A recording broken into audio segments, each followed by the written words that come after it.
انسانیت کا اور نوع انسانی کا ازلی اور ابدی دشمن وہ ابلیس لعین ہے۔ یہ چونکہ چیزیں ایسی ہیں کہ جو ما وراء الطبیعات سے متعلق ہیں۔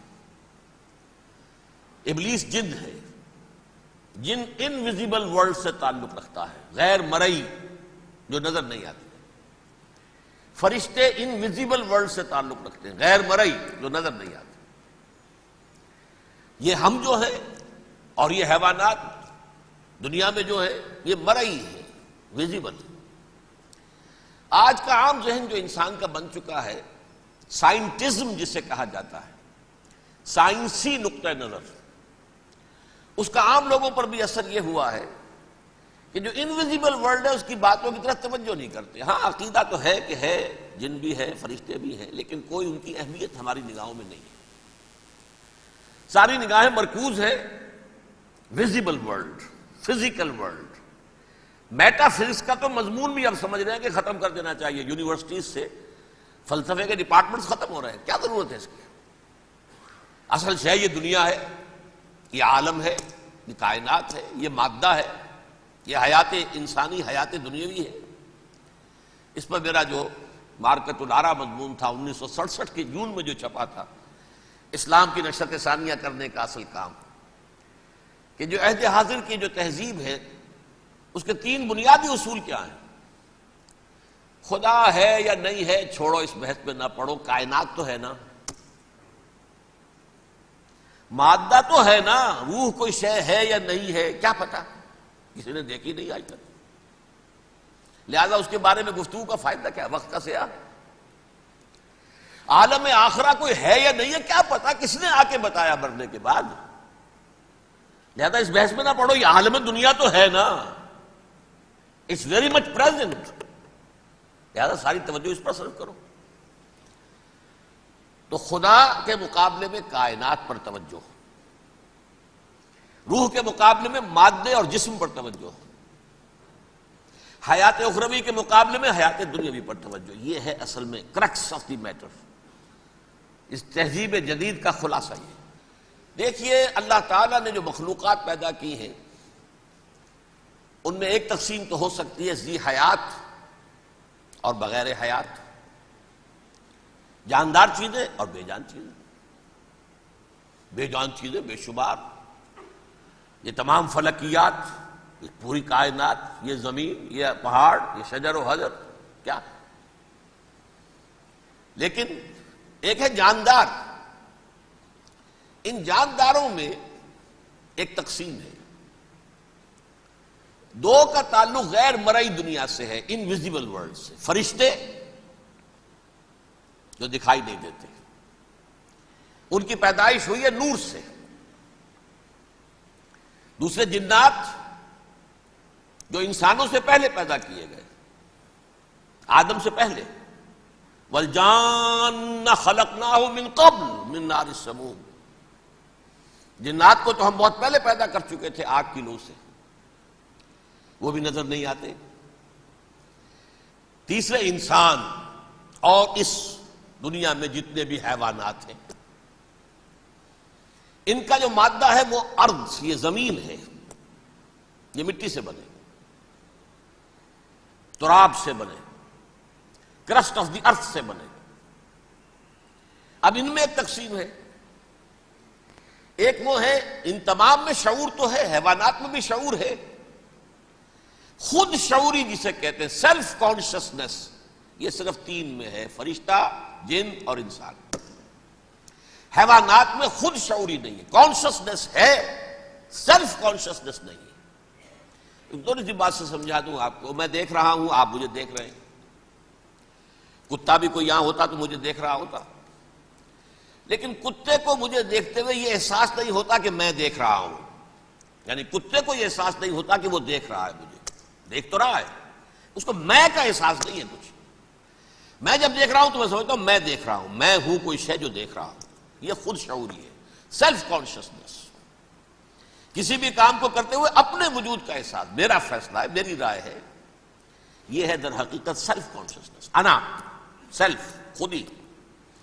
یہ حیوانات میں نہیں ہے، یہ ہے صرف ملائکہ، جنات اور انسانوں۔ اب یہاں مسئلہ پڑ گیا، بڑا پرپیچ مسئلہ۔ اللہ تعالیٰ نے پہلے انسانی ارواح کو پیدا کیا نور سے، پھر ناگ سے پیدا کیا، نار سے، آگ سے جنات کو، پھر مٹی سے بنایا، آدم کا حی اللہ، اس میں روح پھونک دی، اب آدم بن گئے۔ اعلان یہ کر دیا کہ خلافت ارضی جو ہے وہ آدم کو عطا کی جا رہی ہے۔ یہ پیچ پڑ گیا۔ اس پر تھوڑا سا اشکال تو فرشتوں کو بھی ہوا، قرآن میں ہے سورہ بقرہ کے 4 رکوع میں، اتجعل فیہا من یفسد فیہا ویسفک الدماء ونحن نسبح بحمدک ونقدس لک۔ پروردگار اس آدم کو تو خلافت دے رہا ہے، زمین کے اندر اختیار دے دے گا، یہ تو فساد کرے گا، خوریزی کرے گا، ہم تیری تسبیح و تحمید میں لگے ہوئے ہیں، جو بھی حکم ہو ارشاد ہو ہم بجا لاتے ہیں، تو ضرورت کیا ہے؟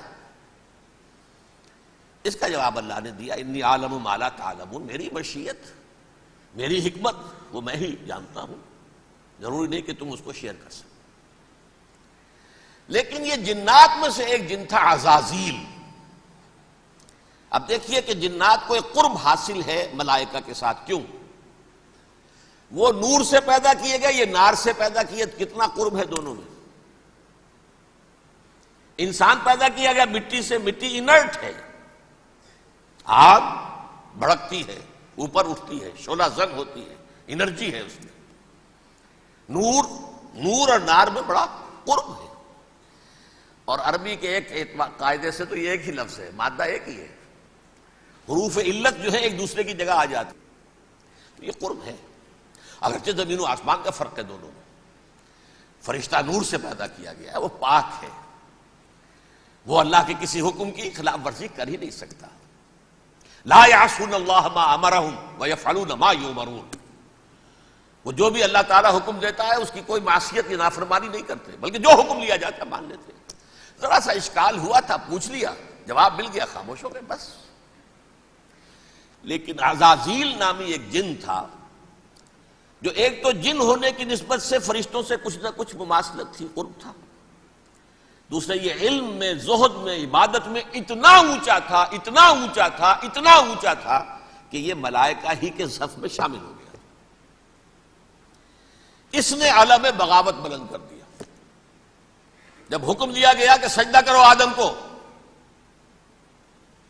اب یہ دیکھیے کس قدر یہ اہم مضمون ہے، اور آپ سوچ رہے ہیں یہ باتیں آج پہلی مرتبہ ہمیں اس طرح سنائی جا رہی ہیں، یہ باتیں تو علم میں آتی نہیں ہمارے۔ وجہ کیا ہے؟ آپ کو دلچسپی نہیں ان چیزوں سے۔ جدید تہذیب نے ان چیزوں کی اہمیت کو زیرو کر دیا۔ قرآن میں اہمیت کا کیا عالم ہے؟ 7 جگہ یہ مضمون قرآن میں آیا ہے کہ فرشتوں کو ہم نے حکم دیا سجدہ کرو آدم کو، سب نے سجدہ کیا۔ فسجد الملائکۃ کلھم اجمعون، سارے کے سارے، کل کے کل، سب نے مل کر سجدہ کیا آدم کو، اللہ کے حکم سے فوراً تعمیل کر دی، الا ابلیس ابا واستکبر وکان من الکافرین، ابلیس نے نہیں کیا، انکار کیا، استکبار کیا، گھمنڈ کیا۔ اور اس کو سورہ کہف میں بیان کر دیا گیا، یہ اس لیے کہ وہ اصل میں جنات میں سے تھا، اگرچہ شامل تو تھا فرشتوں میں اس وقت، کانا من الجن ففسق عن امر ربہ، وہ اصل میں جنات میں سے تھا، اس وجہ سے وہ اپنے رب کے اس فیصلے کے خلاف کھڑا ہو گیا، سرکشی تھی اس میں۔ یہ معاملہ اتنا اہم ہے، اب آپ سمجھیے کہ 7 مرتبہ سورہ بقرہ، سورہ اعراف، سورہ حجر، سورہ بنی اسرائیل، سورہ کہف، سورہ طٰہٰ، سورہ صاد، 6 مکی صورتوں میں ذکر ہے یہ، اور ایک مدنی صورت سورہ بقرہ۔ ان میں سے اکثر مقامات پر پھر جب اللہ نے کہا کہ اچھا تم نے یہ سرکشی کی ہے اور ہمارے حکم کی خلاف ورزی کی ہے تو یہاں سے نکل جاؤ، دفع ہو جاؤ، تم مردود ہو، مردود ملعون، ان علیک لعنتی الی یوم الدین، اب تجھ پر لعنت رہے گی میری قیامت کے دن۔ اس نے کہا اچھا پروردگار پھر مجھے ذرا مہلت دے دے، رب فانظرنی الی یوم یبعثون، قیامت تک میری زندگی طویل کر دے۔ فاذهب فانک من المنظرین، کہہ دیا اچھا جاؤ، تمہاری یہ درخواست بھی ہم نے قبول کی۔ اس نے کہا پروردگار اب میں اس آدم کو بھی گمراہ کر کے چھوڑوں گا اور آدم کی نسل کو تباہ کر کے چھوڑوں گا. انتہائی شدید چیلنج کے انداز میں یہ قرآن مجید میں 4-5 مرتبہ مضمون آیا ہے. میں نے صرف 2 جگہ سے آپ کو اس وقت کوٹ کر کے سنایا تھا. سورہ اعراف میں اللہ تعالیٰ فرماتے ہیں قالا، اس پر ابلیس نے کہا فبما اغویتنی، تو اے رب جو تو نے مجھے گمراہ کیا ہے، مجھے ذلیل کر دیا، مجھ پر فوقیت دے دی، اس کو انا خیر منہ، میں اس سے بہتر ہوں، خلقتنی من نار وخلقتہ من طین، بنایا تو نے مجھے آگ سے اور اس کو بنایا مٹی سے، پھر مجھ سے مطالبہ کہ میں سجدہ کروں، اور میں نے سجدہ نہیں کیا تو اب تو نے مجھے ملعون قرار دے دیا. قال فبما اغویتنی لأقعدن لهم صراطک المستقیم، اب میں یہ نسل آدم کے لیے، اس کو برباد کرنے کے لیے تیری سیدھی راہ کے اوپر گھات میں بیٹھوں گا، سیدھے راستے پر چلنے نہیں دوں گا. ثم لآتینہم من بین ایدیہم، پھر میں ان پر حملہ آور ہوں گا، ان کے سامنے سے بھی، ومن خلفہم، ان کے پیچھے سے بھی، وعن ایمانہم، ان کے داہنی جانب سے بھی، وعن شمائلہم، اور ان کے بائیں جانب سے بھی، ولا تجد اکثرہم شاکرین، اور تو دیکھے گا کہ ان کی اکثریت تیری شکر گزار بندوں پر مشتمل نہیں ہوگی. یہ چیلنج تھا. اور ایک چھوٹا سا چیلنج جو سورہ صاد میں آیا ہے، اور یہاں تو اس نے اللہ کے جلال کی قسم کھا کر کہا قال فبعزتک لأغوینہم اجمعین، اے رب تیری عزت، تیرے جلال کی قسم ہے میں ان سب کو گمراہ کر کے چھوڑوں گا، الا عبادک منہم المخلصین، سوائے ان میں سے وہ کچھ لوگ جنہیں تو خالص اپنا بندہ بنا لے، جنہیں تو اپنا بندہ بنا لے. مخلص، مخلص نہیں، مخلص یہ مفعول ہے، فاعل نہیں ہے، جسے تو بنا لے. بعض لوگوں کو اللہ چن لیتا ہے، هو اجتباکم، تمہیں چن لیا ہے. استفاء، اجتباء، بس وہ بچیں گے جن کو تو اپنی خاص امان میں لے لے گا، باقی میں سب کو گمراہ کر کے چھوڑوں گا. یہ ہے اصل دنیا میں نوع انسانی کا ابدی دشمن، ازلی سے ابدی تک. اور اس میں نوٹ کیجئے کہ اس کی اصل بنیاد کیا ہوئی؟ 2 لفظ، تکبر اور حسد.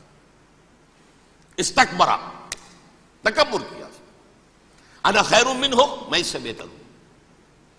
یہ ساری بس کی گانٹھ یہی ہے، سب سے بڑی گمراہی کی وجہ یہی ہے. اسی لیے کہا ہے حدیث میں لن يدخل الجنہ من کان فی قلبہ مثقال حبۃ من کبر، جنت میں ہرگز وہ شخص کبھی بھی داخل نہیں ہو سکے گا جس کے دل میں رائے کے دانے کے برابر بھی کبر ہے. تکبر سب سے بڑا جرم ہے. الکبر ردائی، اللہ فرماتا ہے یہ تکبر، یہ تو میری چادر ہے. کوئی شخص تکبر کرتا ہے تو گویا میری چادر گھسیٹ رہا ہے میرے کندھے سے.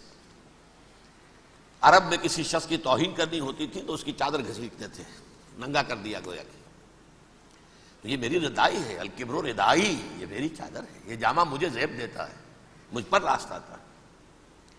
اور حسد، آدم کو جو برتری عطا ہو گئی اس حسد کی آگ میں وہ جل رہا ہے اور اس کا انتقام لینا چاہتا ہے. آدم سے بھی، آدم کو بھی گمراہ کیا، جنت سے نکلوایا.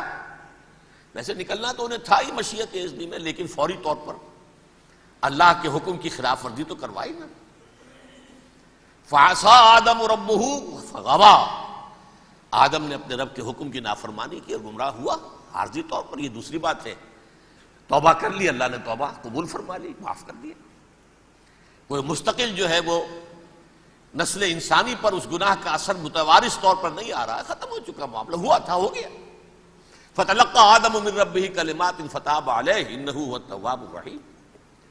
اور توبہ کی شان یہ ہے جب وہ قبول ہو جائے اللہ کی جناب میں، کیا تائب من الذنب کمن لا ذنب لہ، گناہ سے توبہ کرنے والا ایسے ہوتا ہے جیسے اس نے کبھی گناہ کیا ہی نہیں تھا. لیکن بہرحال وہ گمراہ کرنے میں کامیاب ہو گیا، حضرت آدم اور حوا کو بھی. اور نوع انسانی کی عظیم اکثریت، عظیم اکثریت، عظیم اکثریت اس کے داؤ میں آئی ہوئی ہے. نہیں، کتنے ہیں وہ عباد اللہ المخلصین، الا عبادک منہم المخلصین، کتنے ہیں جو واقعتاً خالصتاً اللہ کے بندے بن گئے ہوں، جنہیں اللہ نے اپنا بنا لیا. اپنا قرار دے دیا۔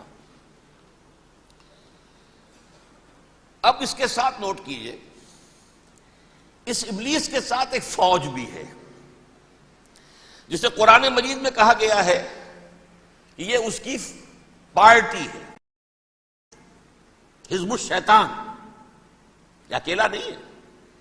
ایک تو وہ عزازیل ہے، اس کی طویل ترین عمر اللہ نے دے دی، وہ تو قیامت تک رہے گا۔ باقی بھی جنات جو ہیں ان کی نسل میں سے، یا اس کی نوع میں سے، اس کی نسل میں سے، جنات کی عمریں انسانوں کی عمروں سے زیادہ ہیں، بہت زیادہ ہیں، لیکن پھر بھی اتنی نہیں ہے۔ یہ خاص ہے اس کا معاملہ کہ اس نے کہا تھا رب انظرنی الی یوم یبعثون، مجھے دے دے مہلت اس وقت تک تاکہ میں ثابت کر کے دکھا دوں کہ جسے تو نے یہ خلافت دیا یہ اس کا اہل نہیں ہے۔ Let me prove this point ولا تجد اکثرهم شاکرین، تو ان کی اکثریت کو شکر گزار نہیں پائے گا۔ وہ ابلیس جو ہے وہ ریکروٹ کرتا ہے اپنے فوجی، اول تو خود جنات میں سے، جو اس کے نمبر 1 لشکری ہے۔ قرآن مجید میں اس کا اشارہ دیا گیا ہے، انہو یراکم ہوا وقبیلہ من حیث لا ترونہم۔ دیکھو لوگو، اے انسانوں، وہ ابلیس لعین عزازیل اور جو اس کی قبیلے کے لوگ ہیں، جنات ہیں، وہ تمہیں وہاں سے دیکھتے ہیں، تاکتے ہیں اور حملہ کرتے ہیں جہاں سے تم انہیں نہیں دیکھتے۔ وہ غیر مرئی ہیں، انویزیبل ہے، تمہیں نظر نہیں آتے۔ ویزیبل دشمن کا وار تو روک لو گے، انویزیبل کا کیسے روکو گے؟ انہو یراکم ہوا وقبیلہ، اکیلا ہی نہیں ہے وہ تو تمہیں تاکتا ہے، تم پر حملہ کرتا ہے، گھات میں لگ کر جو ہے تمہارے اوپر حملہ کرتا ہے، وہ بھی اور اس کے ساتھ اس کے قبیلے کے لوگ جنات بھی، من حیث لا ترونہم، جہاں سے کہ تم انہیں نہیں دیکھتے۔ لیکن اس کے علاوہ وہ انسانوں میں سے بھی ریکریوٹ، رنگ روٹ وہ برپا کر، وہ جو ہے ان کو اپنے پاس رکھتا ہے فوج کے اندر، جس کی سب سے بڑی مثال کیا ہے؟ سورہ مجادلہ میں اللہ تعالیٰ نے منافق، حالانکہ وہ کون تھے؟ بظاہر حضور کا کلمہ پڑھنے والے، حضور کے پیچھے نماز پڑھنے والے، اسلام کا دعویٰ کرنے والے، ان کو اللہ فرماتا ہے اولئک حزب الشیطان الا ان حزب الشیطان هم الخاسرون، یہ شیطان کی پارٹی کے لوگ ہیں۔ وہاں مقابلے میں آیا ہے اولئک حزب اللہ الا ان حزب اللہ هم المفلحون۔ یہ دو پارٹیاں ہیں، حزب اللہ اللہ کی پارٹی جو اس کے مخلص بندے ہیں، وہ اللہ کی پارٹی، اور جو شیطان کے مرید بن گئے اس کے ہاتھ پر بیعت کر لی، لہذا وہ اس شیطان کی پارٹی کے لوگ ہیں، چاہے وہ انسان ہو چاہے جن ہو۔ تو انسانوں میں سے بھی اس کے حزب میں، اس کی پارٹی میں اس کے ایجنٹ ہیں، اور بہت ہیں، بلکہ بہت سے تو ایسے ہیں کہ جو جنات کے بھی کان قطر دیں، ان کو بھی شیطنت سکھا دیں، پڑھا دیں۔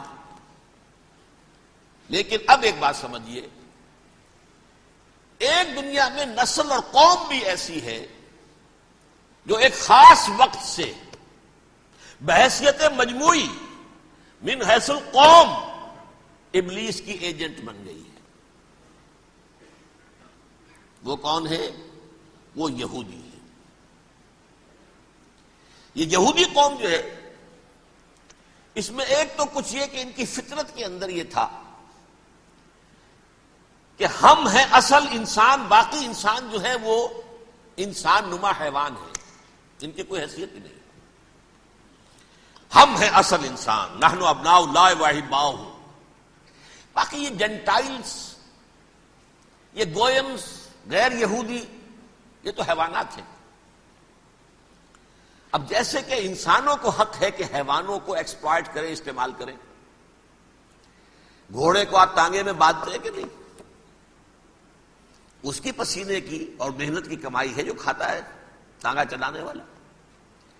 البتہ یہ ضرور ہے کہ چونکہ اگلے روز پھر جوتنا ہے تو کچھ نہ کچھ تو اسے بھی کھلائے گا نا، اپنی کمائی میں سے کچھ دانے کھلائے گا، کچھ اور گھاس دے گا، یا بیل کو جوتنا ہے ہل میں تو کچھ نہ کچھ اس کو دینا ہوگا کھانے کو، لیکن پھر اسے استعمال کرنا ہے۔ تو ان کا مستقل قول یہ ہے کہ اصل انسان ہم ہیں، باقی پوری نوع انسانی ہمارے لیے حیوانوں کے درجے میں، ہم چاہیں جس طرح انہیں استعمال کریں، ایکسپلائٹ کریں، دھوکہ دیں، جیسے چاہیں، لوٹیں، کھسوٹیں، سب کچھ کریں، بدہضی کریں، ان سے سود لیں، سب کریں، جو بھی ممکن طریقہ ہو، یہ ہمارے لیے ہم ڈومینیٹ کریں گے اور یہ در حقیقت ہمارے اعلی کار ہیں. ایک تو اس اعتبار سے یہود بقیہ پوری نوع انسانی کے دشمن بن گئے. قرآن مجید کی وہ آیت بھی میں نے آپ کو سنائی ہے. وَقَالُوا لَيْسَ عَلَيْنَا فِي الْأُمِّيِّينَ سَبِيلٌ. یہ امیین کہتے تھے نا ان کو جو غیر یہودی ہیں، کیونکہ ان کے پاس کتاب تھی، تورات تھی، اور کتاب نہیں تھی کسی کے پاس. لہذا یہ ان پڑھ ہے، پاگل ہے، جاہل ہے، امی ہے. ہم ہیں صاحب کتاب، ہمارے پاس شریعت، ہمارے پاس کتاب. یہ لوگ ان پڑھ ہیں، جاہل. لیس علینا فی الامیین سبیل. ان امیین کو ہم لوٹیں، کھسوٹیں، دھوکہ دیں، فریب سے جو کریں، چوری کریں، ڈاکہ ڈالیں، جیب کے قطرے، جس طرح بھی کریں ہمارے لیے جائز ہے. ہمارے اوپر کوئی گرفت نہیں ہوگی. اللہ تعالیٰ ہم سے یہ نہیں پوچھے گا تم نے جھوٹ کیوں بولا تھا اس کے ساتھ، تم نے وعدہ خلافی کیوں کی تھی اس کے ساتھ، تم نے کیوں دھوکہ دیا تھا اس کو، تم نے کیوں اس کا مال جو ہے غبن کر لیا تھا، ہڑپ کر لیا. نہیں، ہم پر پوچھ نہیں. اس اعتبار سے ایک تو یہ انسانیت کی دشمنی ان کی گھٹی میں پڑ گئی. اس غلط خیال کی وجہ سے ہم تو بخشے بخشائے ہیں، we are the chosen people of the lord. ہمیں تو اللہ اگر جہنم میں داخل بھی کرے گا تو صرف چند دن، لن تمسنا النار الا ایاما معدودات. باقی اصل میں تو ہم تو اللہ کے پسندیدہ، نحن ابناء اللہ واحباہ، اس کے بیٹوں کے مانند بڑے چہیتے ہیں، لاڈلے ہیں. یہ باقی دنیا، باقی انسان ہماری چراہ گاہ ہے، جیسے چاہیں چریں، جس طرح چاہیں ہڑپ کر جائیں. یہ تو ان کا پہلے سے مستقل معاملہ تھا. لیکن اس کے بعد ان کی تاریخ میں ایک دور وہ آیا جب حضرت مسیح علیہ السلام ان میں مبعوث کیے گئے. یہ 1400 سالہ تاریخ کا کلائمیکس ہے یہود کی. جب کتاب انہیں دی گئی تھی تورات حضرت موسیٰ کے ذریعے، وہ 1400 قبل مسیح کا واقعہ ہے. اس وقت سے لے کر اللہ کا وہ فضل ان پر ہوا کہ کوئی ایک لمحہ ایسا نہیں آیا 1400 برس میں کہ ان کے ہاں کوئی نہ کوئی نبی موجود نہ. یہ تار ٹوٹا ہی نہیں. 2 سے شروع ہوا، موسیٰ ہارون علیہ السلام، اور 1400 برس کے بعد پھر آخری 2 ہیں، عیسیٰ اور یحییٰ علیہ السلام. یوں سمجھ لیجئے. اور اس کے درمیان یہ تار ہے، اور اس تار میں کوئی ایک لمحہ ایسا نہیں آیا کہ کوئی نبی موجود ہو. اس میں اتار چڑھاؤ بہت سے آئے ہیں، اس کا وہ میرا موضوع نہیں ہے. اس وقت قبل مسیح کی تاریخ جو ہے وہ میرا موضوع نہیں ہے. قرآن مجید میں سورہ بنی اسرائیل کے پہلے رکوع میں اس کا تذکرہ موجود ہے. وَقَضَيْنَا إِلَىٰ بَنِي إِسْرَائِيلَ فِي الْكِتَابِ لَتُفْسِدُنَّ فِي الْأَرْضِ مَرَّتَيْنِ وَلَتَعْلُنَّ عُلُوًّا كَبِيرًا. 2 مرتبہ ان پر عذاب کے کوڑے برسے. پہلے اشوریوں کے ذریعے سے جو شامی تھے، سیرینز اشوری کہلاتے، پھر بابلیوں کے ذریعے سے یعنی عراقیوں کے ذریعے سے، بیبیلونیا نام تھا عراق کا پہلے. ان پر بہت بڑی بڑی تباہیاں آئیں، اللہ تعالیٰ کی طرف سے عذاب آئے. اس کے بعد پھر دوسرے دور میں دوسرا اقتدار کا دور آیا، خربستیاں بڑھ گئیں. تو پہلے گریکس کے ذریعے سے، یونانیوں کے ذریعے سے، اور پھر رومیوں کے ذریعے سے پسوایا گیا. یہ دور گزر چکے تھے ان پر، 2 عروج کے دور اور 2 زوال کے دور. میری چھوٹی سی کتاب ہے تنظیم اسلامی کا تاریخی پس منظر، 6-7 روپے کی ہوگی. اس کو آپ دیکھیں گے تو اس میں اس کا پورا نقشہ آپ کو مل جائے گا. ویسے تو یہ کہ میری جو ذرا بڑی کتاب ہے سابقہ اور موجودہ مسلمان امتوں کا ماضی، حال اور مستقبل، اس میں نے ان معاملات پر بڑی تفصیل سے بحث کی. بہرحال یہ جو دور تھا ان کا 1400 سالہ، وہ اونچ نیچ سے ہوتا ہوا جب آیا ہے حضرت مسیح کی بعثت پر، تو ان کی شرارت کی انتہا یہ ہو گئی کہ اللہ تعالیٰ نے مسیح کو رسول بنا کر بھیجا. رسولاً الی بنی اسرائیل. حضرت موسیٰ اور حضرت عیسیٰ کے درمیان رسول کوئی نہیں ہے، سب نبی ہیں. حضرت موسیٰ رسول تھے اور حضرت عیسیٰ رسول ہیں. درمیان میں داؤد ہو، سلیمان ہو، یشعیاہ ہو، زکریا ہو، یہ سب نبی ہیں. یحییٰ نبی ہے، رسول نہیں ہے. لہذا وہ شہید کر دیے گئے. رسول شہید نہیں ہو سکتا، قتل نہیں ہو سکتا. لیکن عیسیٰ اور موسیٰ کے درمیان 1400 برس ان کے جو ہیں، تو اس کا کلائمیکس ہے حضرت مسیح علیہ السلام کی بعثت. اور حضرت مسیح علیہ السلام کو جسے اللہ نے اپنی روح قرار دیا، روح منہ، کلمتہ القاہا الی مریم، اللہ کا کلمہ. عظیم ترین معجزات.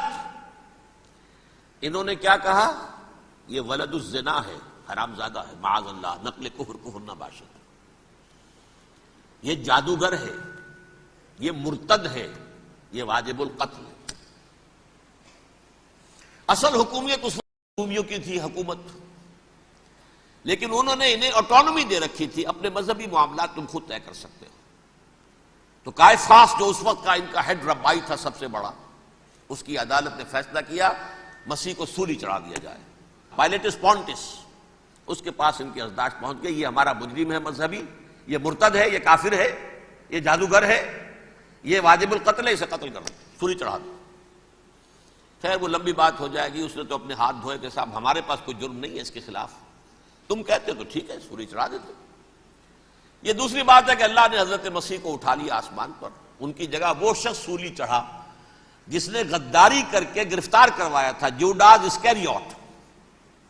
اس کی شکل اللہ نے بدل دی حضرت مسیح کی سی، اور حضرت مسیح کو فرشتے اٹھا کے اوپر لے گئے، وہ زندہ آسمان پر اٹھا لیے گئے. اور یہ ساری تفاصیل نہ قرآن میں ہے نہ حدیث میں ہے، یہ انجیل میں ہے. لیکن انجیل کون سی؟ برنباس کی انجیل، gospel of the lord according to saint Barnabas. یہ حواریین مسیح میں سے تھے، لیکن عیسائی ان کو تسلیم نہیں کرتے، ان کی بائبل کو صحیح نہیں مانتے، کینونیکل نہیں مانتے. 100 انجیلیں تھیں، 104 تھیں جن میں سے 4 چنی ہیں انہوں نے. یہ متی اور جان اور مرقس مارکس یہ ہے. تو یہ 4 انجیلیں ہیں انہوں نے تسلیم کیے کہ یہ کینونیکلز ہیں، یہ تو ہیں حقیقی. باقی جو ہے 100 اس کو وہ تسلیم نہیں کرتے. ان میں سے ایک ہے یہ برنباس. اس میں یہ تفصیل ہے کہ اللہ تعالیٰ نے اس شخص کی، جیوڈاس کی، یہودا جیوڈاس اس کو انگریزی میں کہتے ہیں، اس کی شکل بدل دی حضرت مسیح کی سی. وہ گرفتار ہوا، وہ سولی چڑھا. وہ غدار تھا، غداری کی سزا اسے ملنی تھی، وہ مل گئی. حضرت مسیح کو فرشتے 4 اٹھ رہے ہیں. جس کوٹڑی میں حضرت مسیح مقیم تھے، ایک باغ کے اندر روپوش تھے، اس کی چھت پھٹی ہے، 4 فرشتے آئے ہیں، حضرت مسیح کو اٹھا کر لے گئے ہیں. چھت برابر ہو گئی ہے. اس کے بعد وہ شخص پکڑا گیا. بہرحال حضرت مسیح کو اللہ نے اٹھا لیا آسمان. لیکن وہ دن ہے کہ اس قوم کو اب مغضوب علیہم قرار دے دیا گیا. نوٹ کر لیجیے، اصل میں تو ہونا یہ چاہیے تھا کہ رسول کی جان کے در پہ جب کوئی امت ہو جاتی تھی تو اللہ کا قاعدہ یہ تھا کہ اس امت کو نسیہ منسیہ کر دیا جائے. حضرت نوح کی قوم کو ختم کیا یا نہیں؟ حضرت ہود کی نگاہوں کے سامنے قوم عاد برباد کی گئی یا نہیں؟ حضرت صالح کی نگاہوں کے سامنے قوم سمود برباد ہوئی. یہ اللہ کا قاعدہ رہا.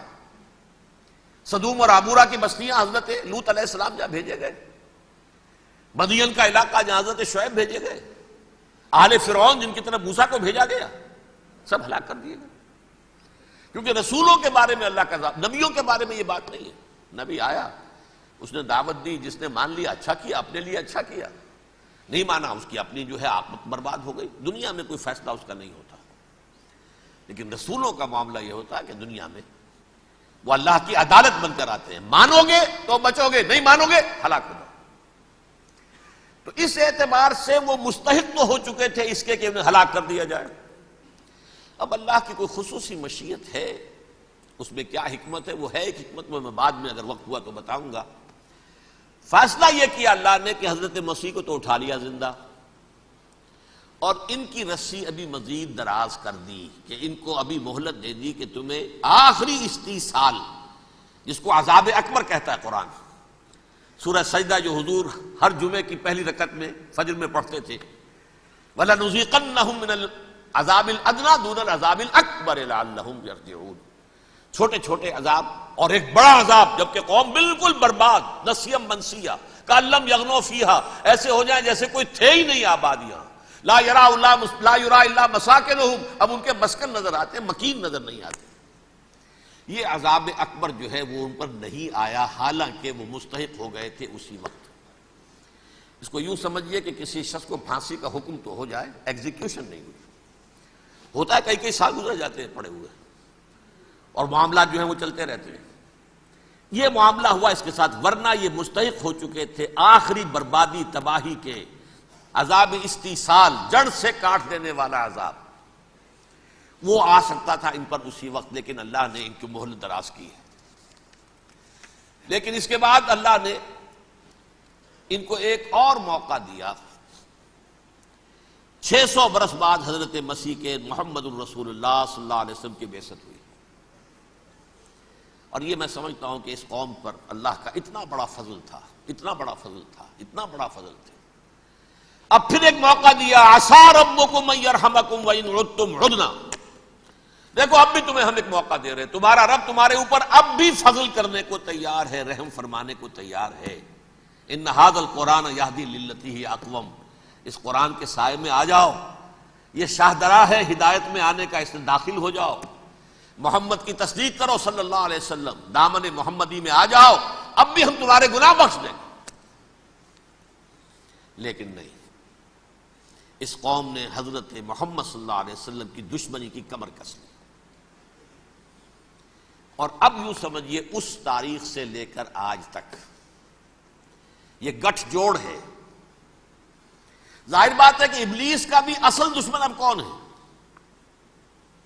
یا ہدف کون ہے، ٹارگٹ کون ہے؟